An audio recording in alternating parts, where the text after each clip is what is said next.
Welcome back, sci-fi fans, to Coruscant Radio Underground here on the Science Fictionary Podcast. Andrew, and here with Marisha, who finally, came back home from playing movies again. I did. And as always, our very favorite guest to have on the show, Ro from the Scarif Scuttlebutt Podcast. Hooray. Hey, everybody. I haven't seen you in a minute. I know. I mean, I've seen you guys because every so often I'll be sitting here late night in the wee hours of the morning, and then I realize, hey, wait a minute, they're live. Check it out. Let's go see if they're using the right mic. Right.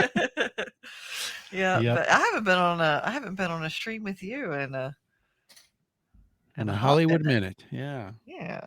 Cool. Good to be here always, as always.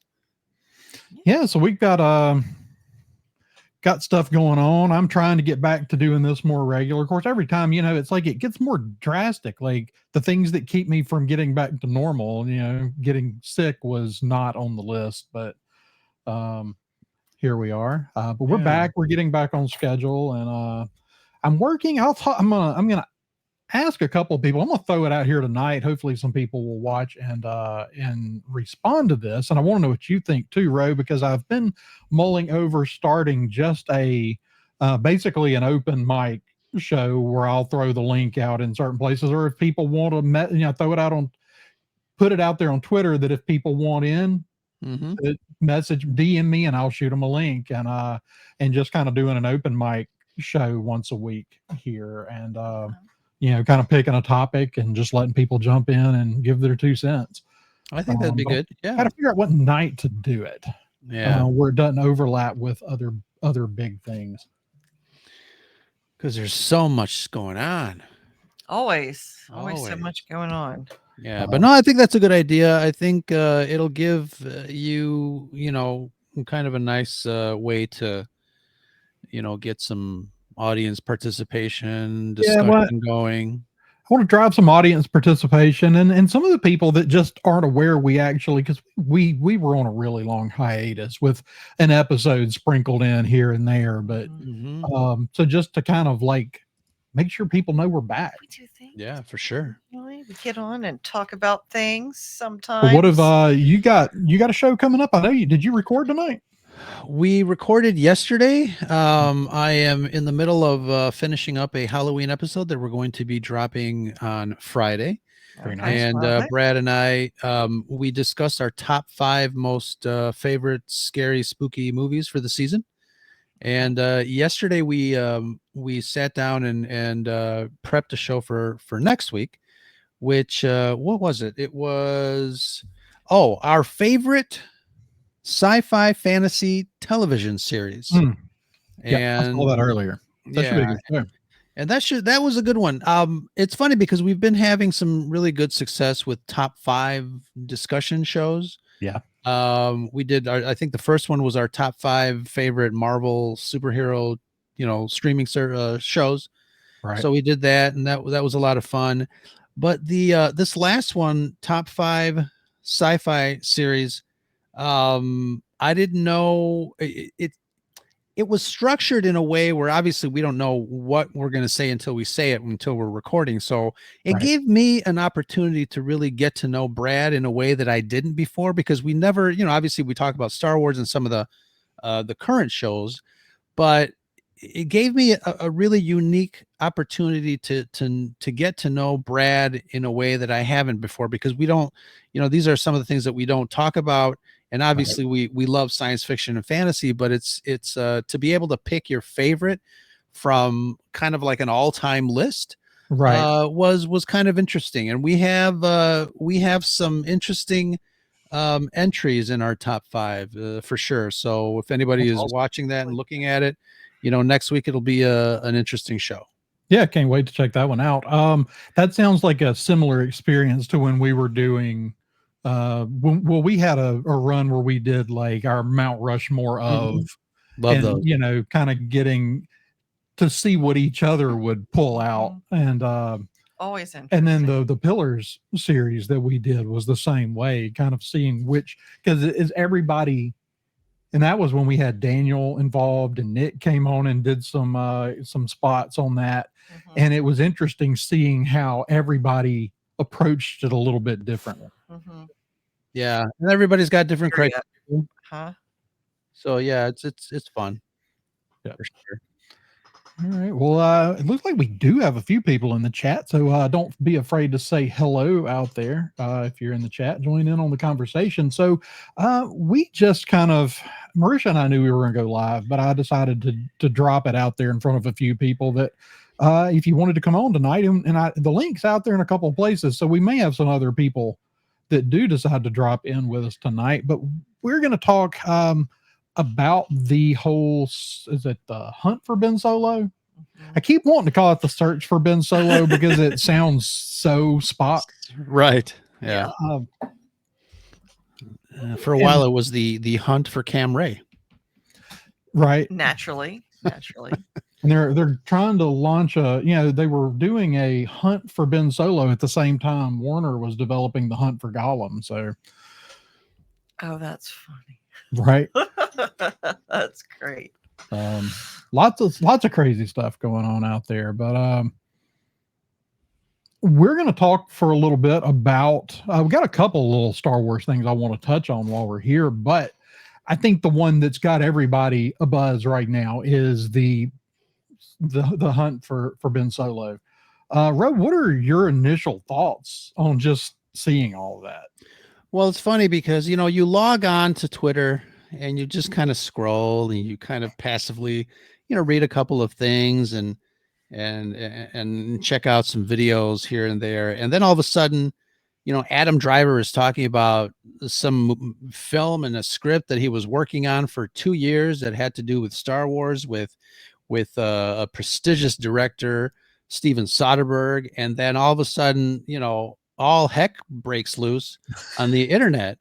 Right. And for me, I enjoy Steven Soderbergh's movie. He's one of those I want to use the word prolific directors that really for the most part he picks some very interesting projects with interesting characters and scenarios. So to be able to think about a Star Wars helmed by Steven Soderbergh, first of all, that intrigues me, right then and there. But it is a shame that now we're learning that they worked on it for 2 years and there was a script, it was ready to go and everybody loved it except Disney. I can understand why there is great outrage on the internet because of that, but yeah, it's a shame because it seems like Disney's got no clue. I want to say, like, what are they doing? What is the direction they're going into? Right. And especially post sequels, they don't know. They don't know. Clearly, I mean, I think at this point, clearly. Just but I mean, but the excuse was, Bob Iger says, I don't understand how Ben Solo is still alive, so I'm not going to do it. And I don't know how true that is, because it's it's a world where anything can happen depending on the scenario, the writing, the creative aspect of things. I just feel like that was kind of a loose excuse to not go forward with it for whatever reason. You can't be in the mind of a CEO at this point. It's just one of those weird ethereal things. Well, right. And then you also have to go, what did Bob Iger actually say? Mm-hmm. Like, is this just like a kind of a minimizing what he actually said and just compressing it to, he just didn't get it? Yeah, I don't know. I mean, it could be anything. We don't know that much about the story. I assume that means that, because initially I was like, well, I guess the search for Ben Solo doesn't necessarily mean that Ben Solo's alive, but that seems that particular quote, if it's true, seems to, and the fact that the people that developed it latched on to, well, he didn't like it because he didn't see how Ben Solo could be alive. No, I saw a quote specifically where I think Adam Driver specifically said that it was going to be about the question of, where Ben Solo could be, what he could, what he could be doing. So it was definitely not a like the search for who Ben Solo could have been, or the, it's like it was literally a, I guess kind of the direction that they decided not to go with Force Awakens. Right. Because they made a point of not wanting it to be a search for Luke Skywalker movie, but it sounds like that's kind of what they were going with. For this was a search for, like going on a quest. Now they didn't say who's doing the looking. Is it right? Is it Rey? And honestly, I just feel like it was such, the whole Reylo, like however you feel about it, was such a powder keg for Disney. Don't say that too loud. They might show up. Right. No, but I really think that they didn't want to get in the, I think that if I had to guess what reason that they would have to shut it down, I would think it was because after all the vitriol and the crazy that happened after I'm blanking on the second Rise of Skywalker. After the rise of the Last Jedi, yes. After all the stuff, I think that they just didn't want to get themselves in another situation where the Reylo people were either going to be furious because they didn't get what they wanted and we're going to want to burn the world down or the internet down or whatever, or they were going to get what they wanted and everybody else was going to be furious. But you're certainly potentially reopening that can of worms, the Last Jedi. And I've said over time, like, as much as I didn't like the Last Jedi, my biggest issue with it is actually the destruction that it wrought on the fandom. Yeah, and that it's sometimes I feel bad for Disney in a way, because you're damned if you do and you're damned if you. Yes. They are really stuck in a hard place, and obviously I'm not blaming the fans, but at the same time it's when they try something new, they get the same thing. They go back to the old drawing board and they get the same thing. It's again, it's a little from column A and a little from column B, but they are really stuck, in a hard place, rock in a hard place, as they say.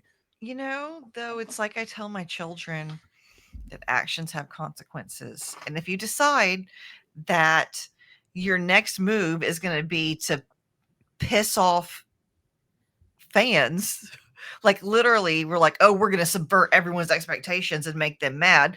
Well, guess what? People were subverted and mad. Yeah. Right. And I think that was, The Last Jedi is one of those movies and one of those concepts really about subverting expectations that really, cemented itself in the fandom. And now everything that Disney does is either, looked on with that lens of subverting expectations that you just can't get away from it. And right. I don't know what the answer is. We got a couple of Star Wars projects coming. Besides the television shows, we got a couple of movies announced, and this and that. I honestly don't think, I don't know what the answer is. Will the fans react when Kathleen Kennedy finally steps down and somebody else takes the reins? What will that future look like? Is it going to be more of the same? I don't know. Honestly, I think that they probably don't touch anything post Rise of Skywalker for 10 years. What do you mean? In movies. But they already are. Are they? They're not really making that Rey series. They're making a Rey movie. They're not making a Rey movie. They say that they're not really going to do it. But I don't believe it. Okay, but here's the thing. Even if they Starfighter's 5 years after the Rise of Skywalker. Is it? Yep. Okay, I didn't realize that it was after Rise of Skywalker. And the rumor is that Rey is going to play a role. It's going to be kind of an introduction to the school. Yeah. Okay. Yeah. Well, I think they would be better off if they didn't touch it for another 10 years. I think they would get a lot less. No, seriously. No, I think totally that people are so pissed right now. And burnt. I mean, and that's the thing. Like, when we were at Dragon Con, they had one of the pieces that they played was the like opening track for The Force Awakens. And I was like, and I looked, and afterwards I was like, you remember the first time we heard that, how excited we were? Yeah. Like, do you remember like how it was like this is a thing, this is happening, and we saw it in the theaters, and we were like, this is going to be great. Like, this is going to do some great things. And then it just sort of, and not that there are things that I really did enjoy about the sequels. There are things that I really, and I really enjoyed Rise of Skywalker in the theater. But that being said, there's just so many problems with it. And I think that they would be better off to let it just kind of sit for a minute and let people's goodwill sort of renew. Yeah. Because they've burned their goodwill at this point. Like, people will go in for things because they're Star Wars, but they go in it with like a, like you go in and date an ex, you agree to go get coffee with an ex, like you got your walls up. Yeah. Hey, Travis, thanks for dropping in. Yeah. And that's a great analogy because, I'm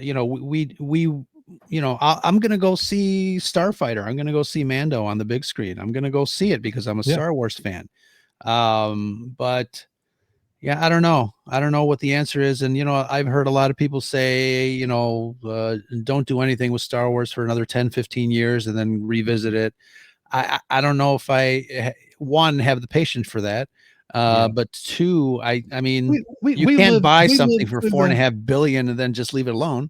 We lived through the dark times. We don't want to wait 15 years for Star Wars again. Right. No.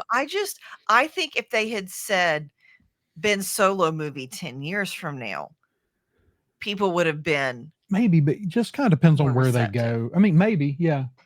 I think that people would have been a lot more. I think that the pissed off crowd would have been more receptive, and the Raylos hopefully will just have chilled out. You've said it twice. One more time.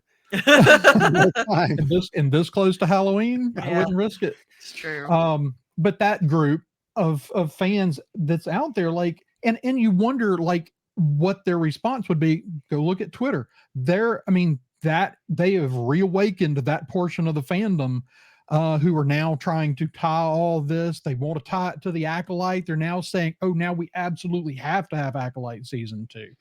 And you also kind of get in the same breath the news that, it was Alan Bergman that really didn't want to make this movie. And then like a day later, it comes out, it's Alan Bergman, right? Mm. Yeah, that Alan Bergman is the party primarily responsible for canceling the Acolyte. Right. And my first thought on that was give that man a medal. Thank you. Yeah. So like that makes me go, well, I don't really know, but I think kind of on the grander scale here, just looking at it as a whole, I think this just all really speaks to the dysfunction between Disney and Lucasfilm right now. And I'm still kind of the mind that they need a house cleaning. Yeah, absolutely. First of all, Andrew, you're so mean talking about the Acolyte like that. but you're right. I think, to let an actor and a director develop a movie for 2 years. They spent and then $3 million on a script. And here's the thing. That happens sometimes for the most part. But it seems like this was obviously a script was done. It was ready to get greenlit. I know I can't wait to see Acolyte season 2. Who knows? I mean, we're not, in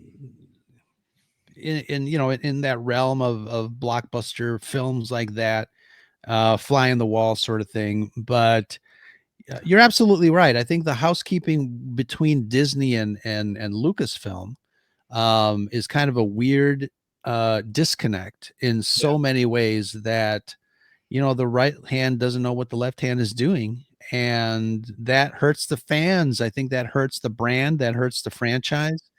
And I don't know, I have to kind of go back and think, how Marvel and Disney does versus Star Wars and Disney. And I think the dynamics are slightly different there because I don't know whether it's Kevin Feige is the the different factor there. What is the difference between Kevin Feige and Kathleen Kennedy when it comes to heading those studios?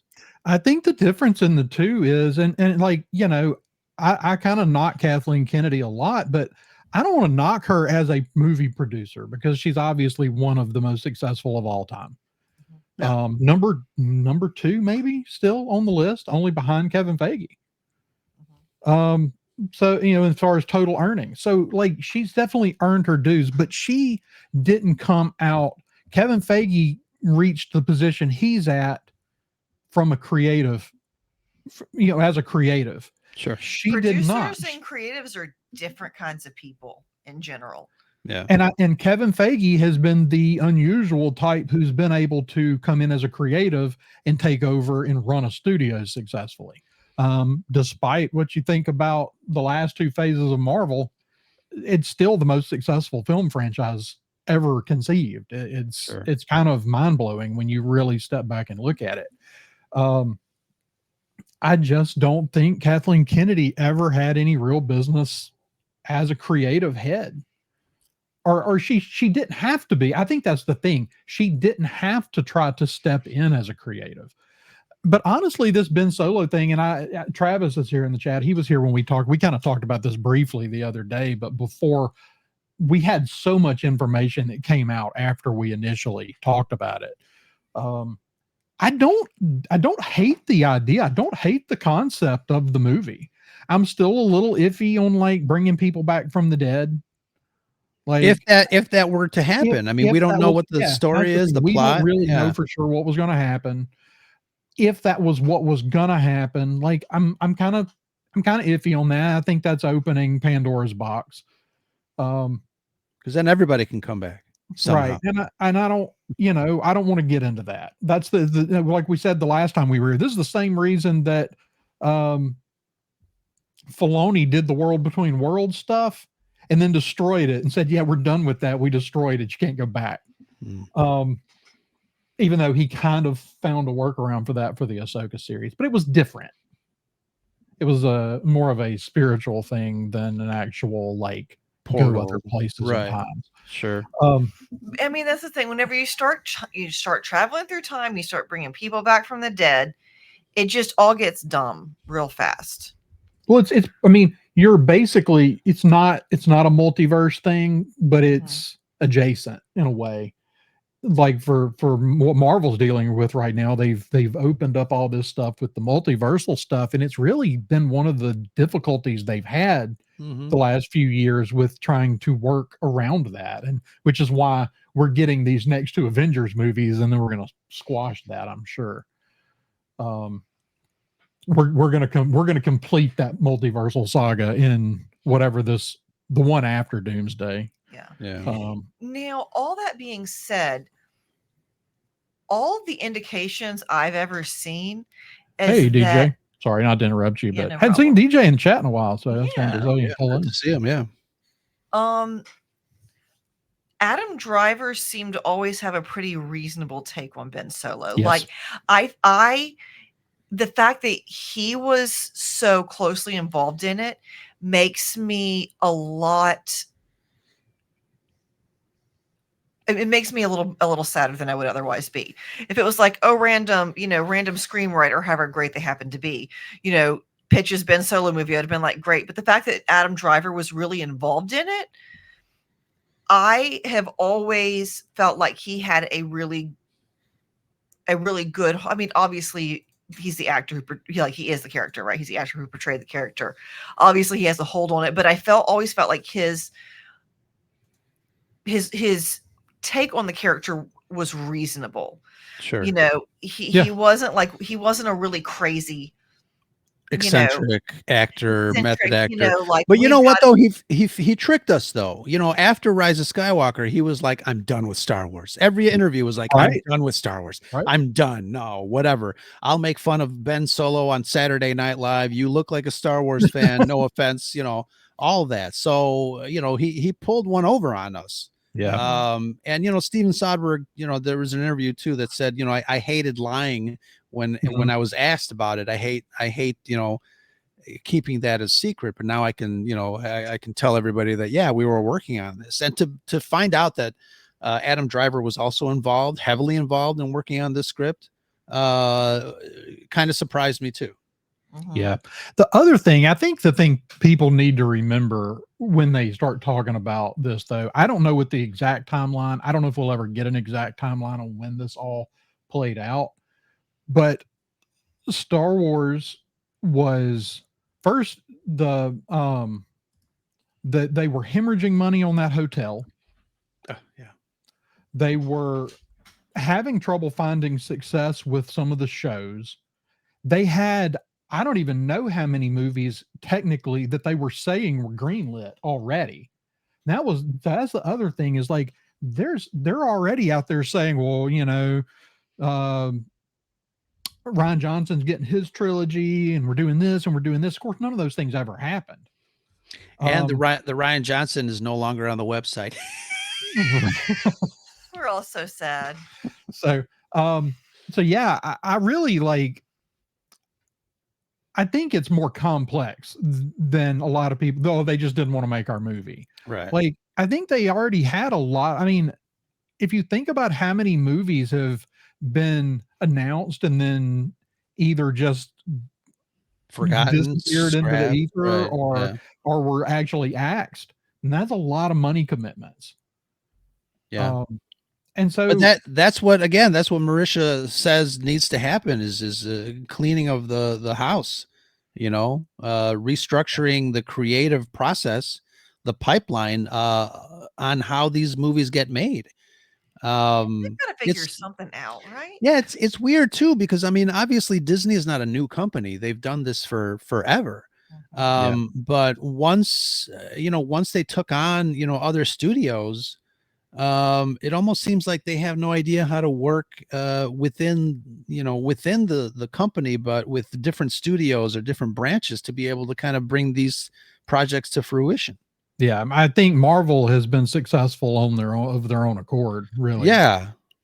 And so I don't know what the answer is. I do want to ask you, because like I know Steven Soderbergh's work, but like when I'm not like really extremely well versed in it, and I know that you liked the idea that he was attached to this.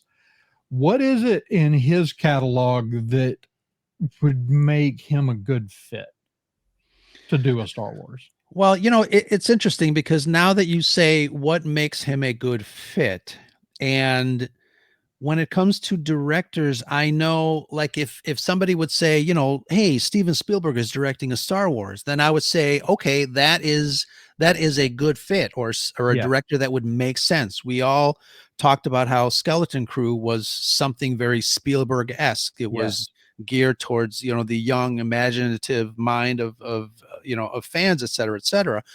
But with Soderbergh, it's one of those things like, and we almost got something similar. If Guillermo del Toro was to direct a Star Wars, I think these are directors that are, I don't know, slightly higher caliber, if you will, than some of the directors that have, graced our presence with directing these films. I don't know. It's Steven Soderbergh has such a great way of crafting character that might be a little off the beaten path. So I think for a character like Ben Solo and whatever that search entails would have been very interesting. I would have liked to have seen it, and maybe we will in the future, because I know, there was a little campaign going, overhead. Somebody rented a billboard. Somebody flew an airplane with ticker tape, with all that stuff. But I think, when it comes to is this director a perfect fit? And I've always said this, when Rian Johnson came in, he was playing in somebody else's sandbox, and he emptied the sandbox and he said, "This is mine now." And I think when a director comes on board to direct a film within a franchise, within an IP, you can't do that because it's not yours. You have to be able to play nice with the kids in that sandbox that have been there forever. And I think, Don't pee in the sandbox. It's rude. Yeah, exactly. Rian Johnson. But it's I think Soderbergh would have been interesting, just like many other directors that might have a different catalog that don't include like science fiction, or Soderbergh has a little bit of like some off kilter type projects, but I'm watching a movie right now, we didn't finish it, called Presence, directed by him. And it's a ghost story, but it takes a very different turn. The concept flips ghost stories kind of on its edge. So I think that those are the types of stories that I like that Soderbergh does. Very different, very character driven.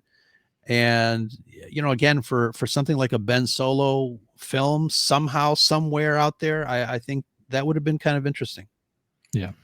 And I think it would really require a really good character actor and a good character director to pull off a story like that.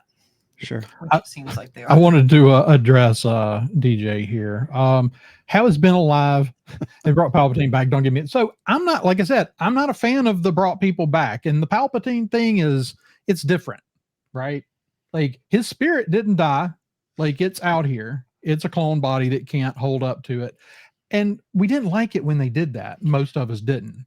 Well, but they're a dyad, so maybe he has some sort of life force connection direct. Okay, but no, maybe so hear me out. So totally... here's the story. It's the hunt for Ben Solo, but his spirit has been cast to the four corners of the galaxy, and they're going to get one of those. They're going to get one of those robot bodies from Book of Boba Fett, and they're going to go and they're going to find all his pieces of his spirit and put them in the robot body, and then Rey will magically merge them back into Ben Solo.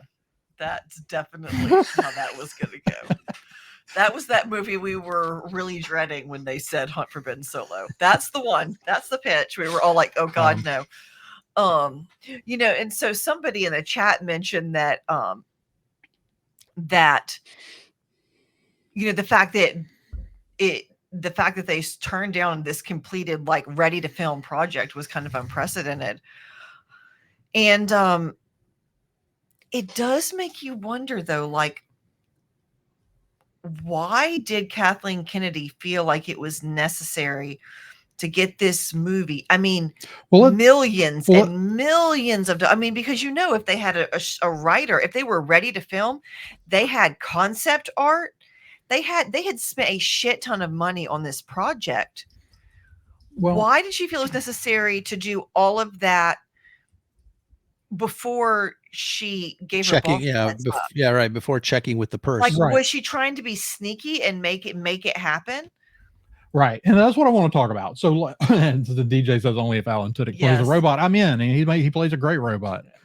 But this would be a robot that looked like Alan Tudyk, and then it would suddenly, I don't know, it's going to be weird.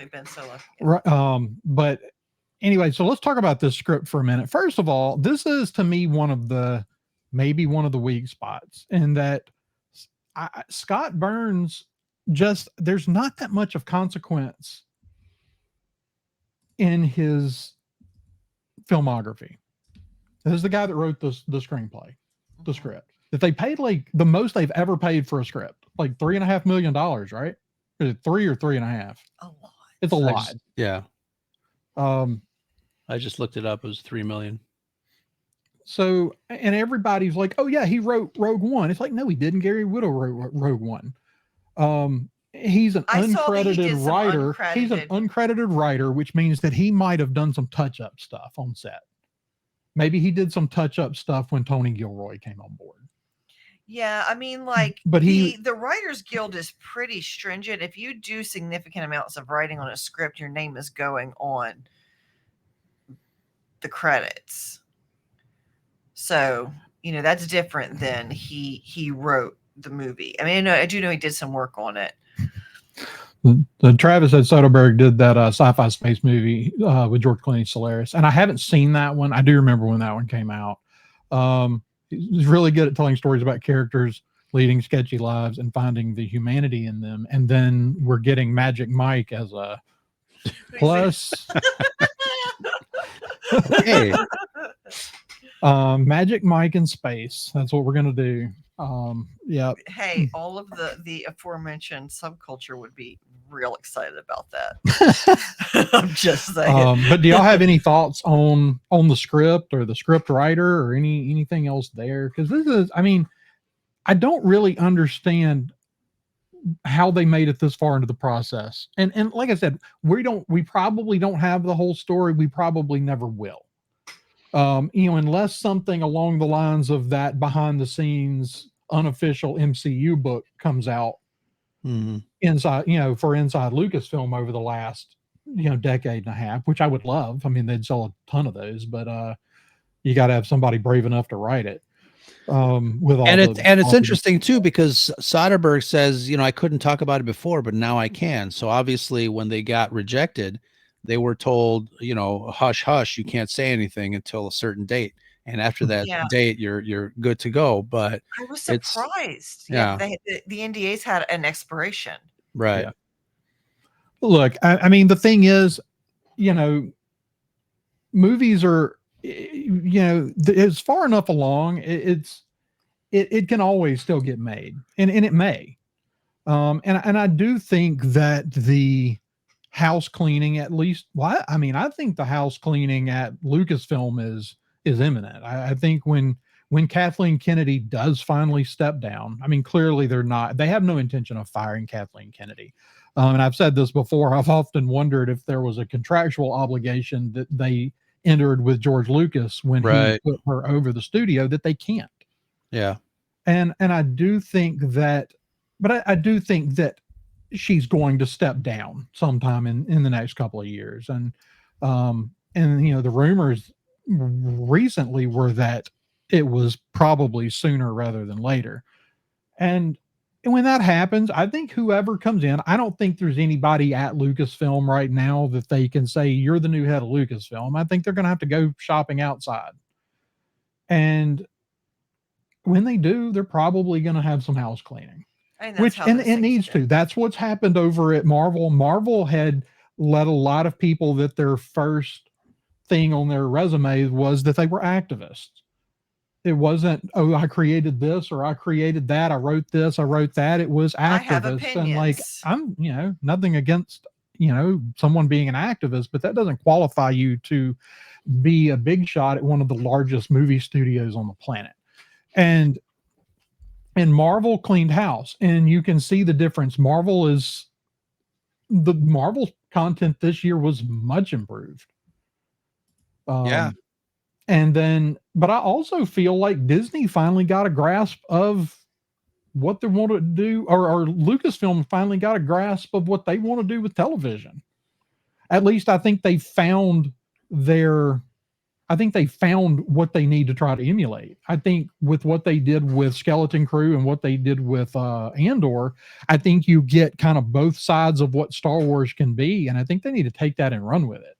Yeah, and that's funny because Skeleton Crew and Andor, these are shows that were in development for a long time, in post-production for a long time, and just relatively recently released. So these shows were being worked on, right alongside some of the other shows that we know.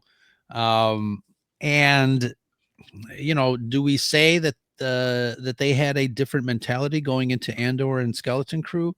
I'm not sure that's the case per se, because Skeleton Crew was supposed to be out even before Andor was. Yeah. But they definitely, if nothing else, I think they found two different sort of pitches that work. Yeah. But that's the Right. thing Star with Wars. Skeleton Crew is that the word was even up probably a month before it released that Lucasfilm really didn't like it. Yeah.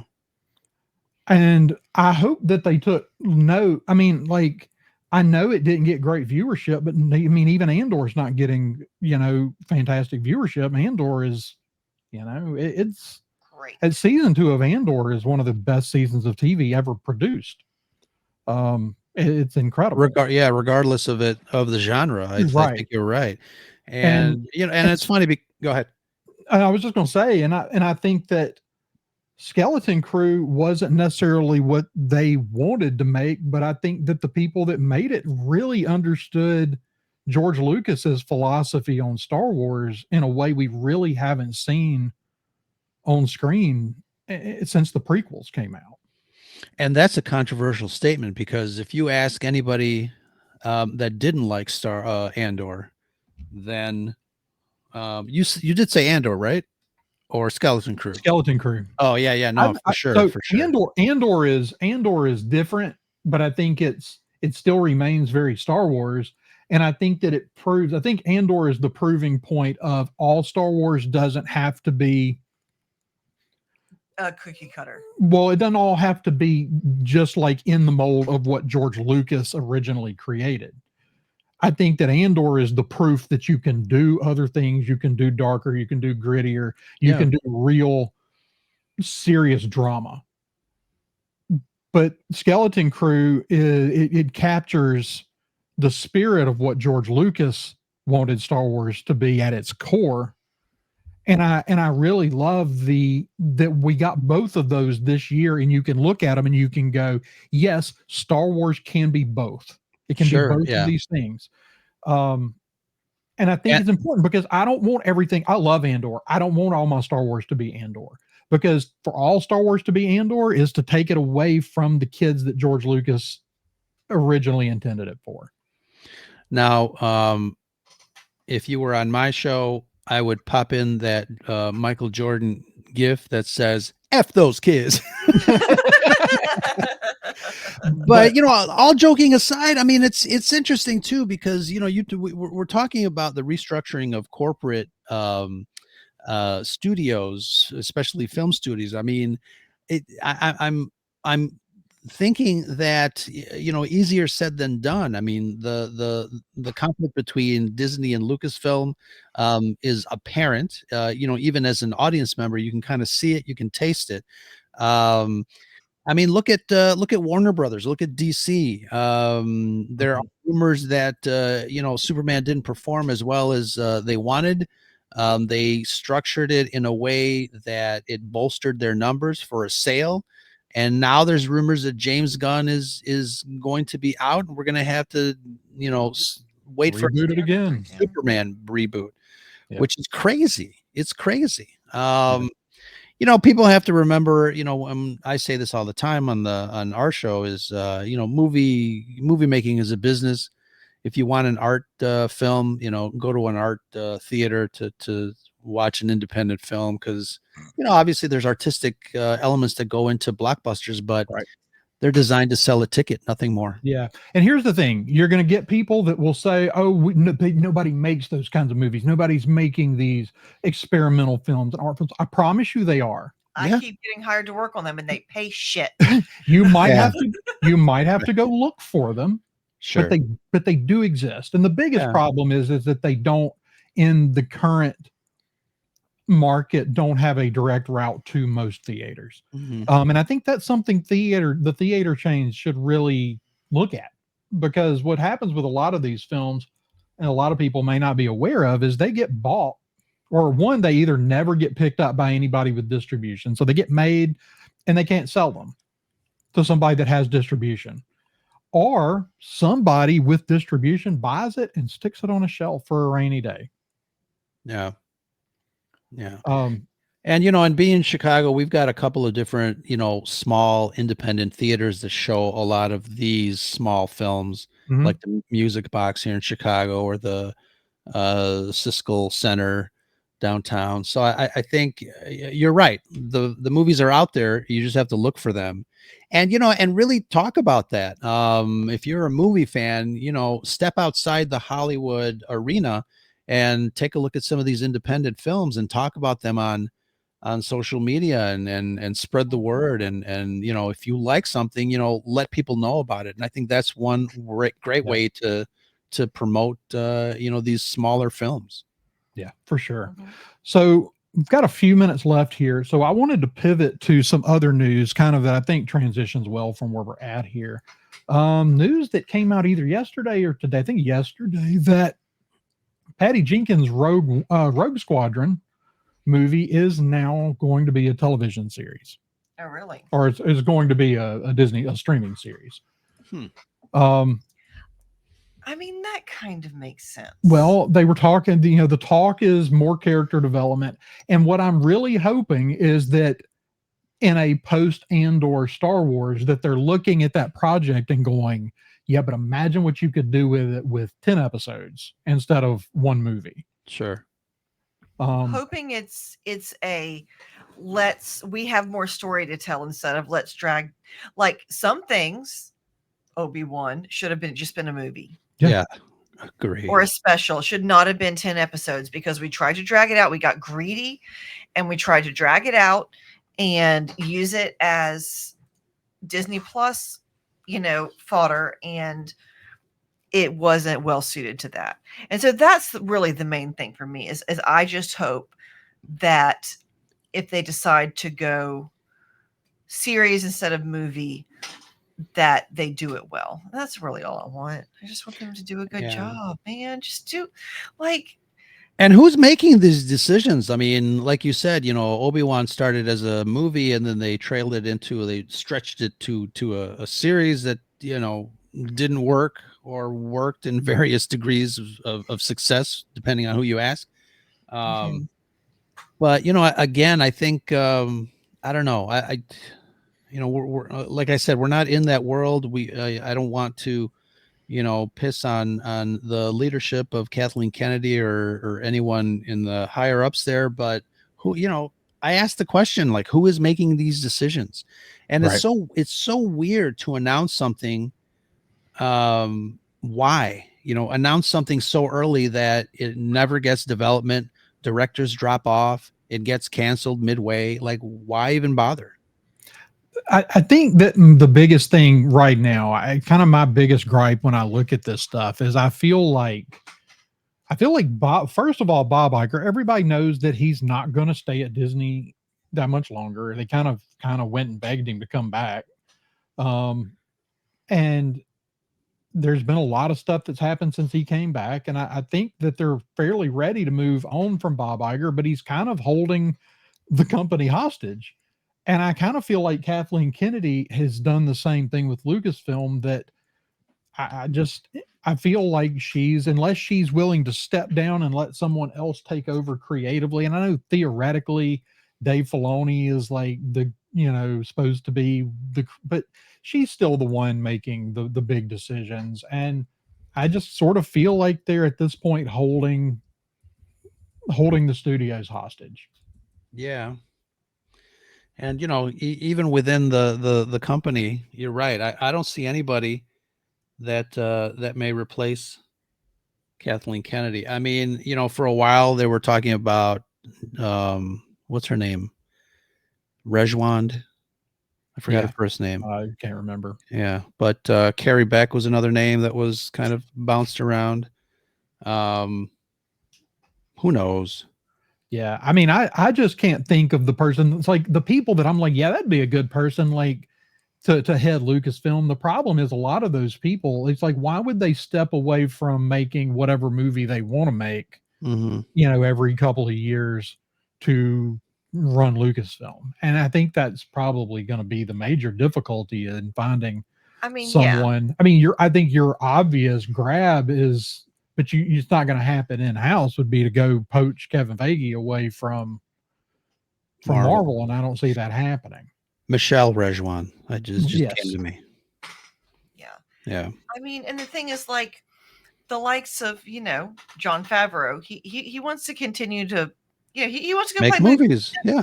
He doesn't want to, and that's the thing. Your creative people generally don't want to sit in an office and Well, that's yeah. Well, be a that's always CEO. why I was a little surprised that James Gunn would want to head DC. Mhm.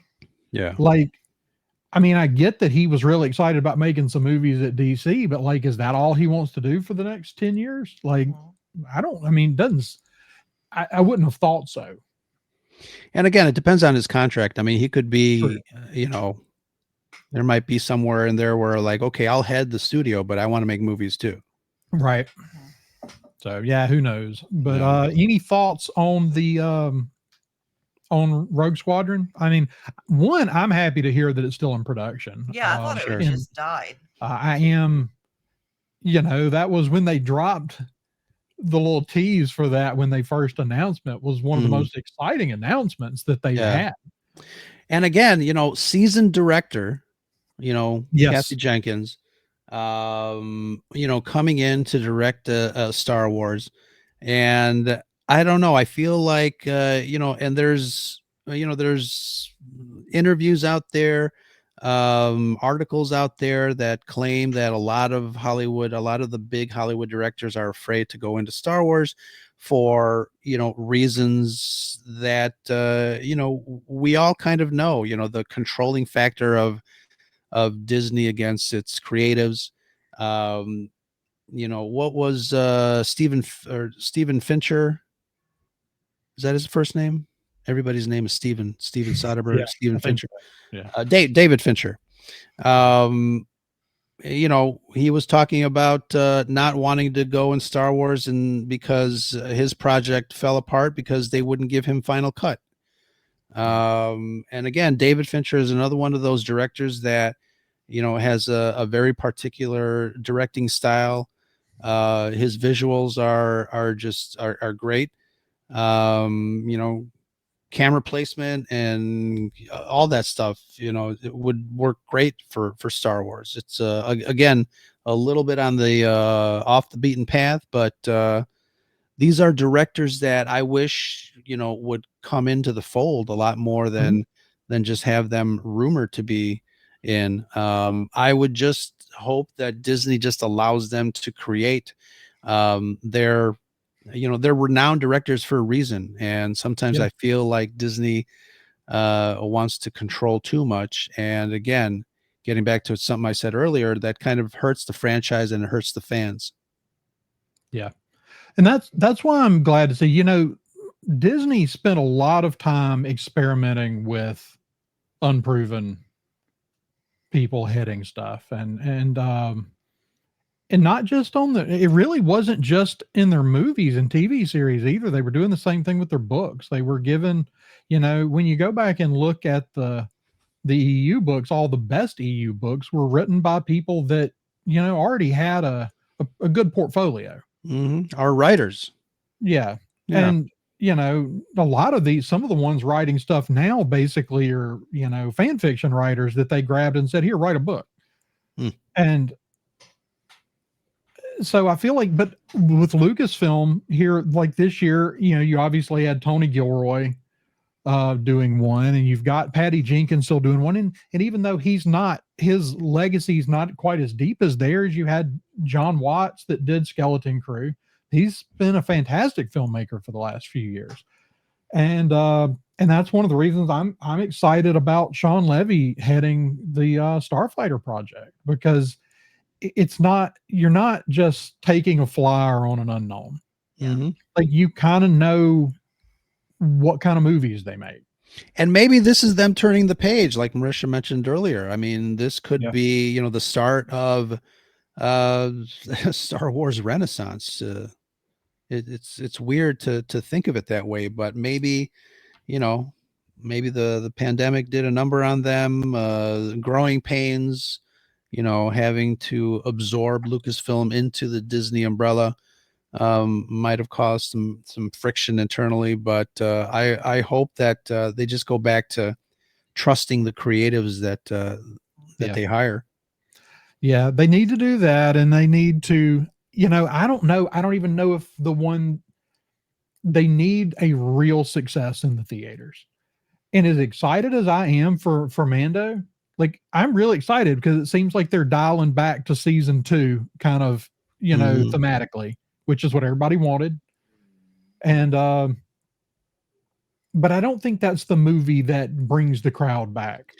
No, and I saw the trailer when I went to go see Tron. I saw the Mando trailer on the big screen, and it looked great up until you see Grogu shuffling around in the sewer. Then it's like, oh, that's right, it's a TV show. Yeah.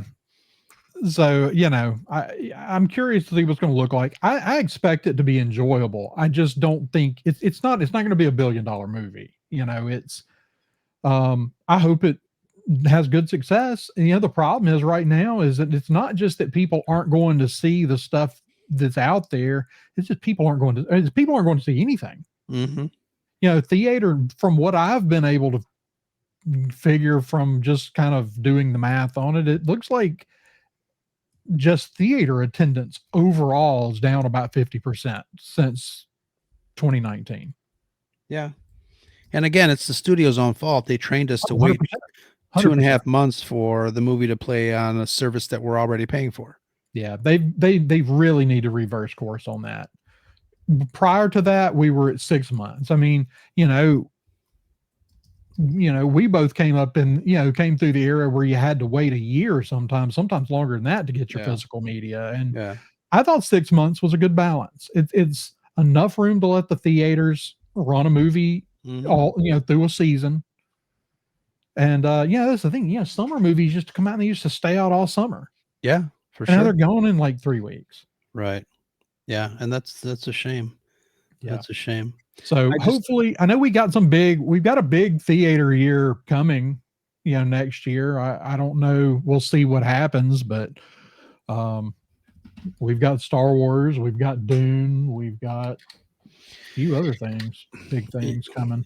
I think The Mandalorian will definitely probably not make as much money as everybody thinks, but it will definitely make money because I think they structured it in a way that they're spending less than 200 million on the movie. Yeah. I think the budget is 165 million, which is like, comparatively speaking, that's like peanuts.